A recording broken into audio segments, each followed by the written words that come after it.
ஒரு குடியானவர் இருந்தார். அவருக்கு அதிகாலையிலே விழுந்திருக்கும் பழக்கம் இருந்தது.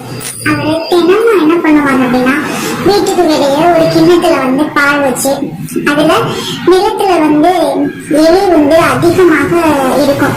அந்த எலியை இது பண்றதுக்காக ஒரு இதுல பால் வச்சு குடிக்க வச்சாரு. குடியானவர் இப்படி செய்யறதுக்கு என்ன காரணம் அப்படின்னா, அந்த எலி அவர் வச்சிருக்க பயிரெல்லாம் ரொம்ப சேதப்படுத்தும்.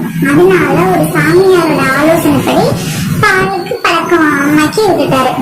அப்ப அதுல ஒரு பூனை வாழ்ந்துட்டு இருந்துச்சு அவங்க வீட்டுல. அது டெய்லி இதை பார்த்துட்டு இந்த எலி எவ்வளவு அதிர்ஷ்டசாலி, தினமும் ஒரு கிண்ணம் பால் கிடைக்குது, நானும் இப்படி பால் குடிக்கணும் அப்படின்னு ஆசைப்பட்டது. அப்ப பூனை என்ன பண்ணுச்சு, ஒரு நாள் எலியை போலவே பாசாங்க செஞ்சு மெதுவா மறுநாள் விடியற் காலையில எலிக்கு வச்சிருந்த பாலை போய் அதை குனிஞ்சு மெதுவா சுவைத்து ரசித்து குடிக்க ஆரம்பிச்சிச்சு.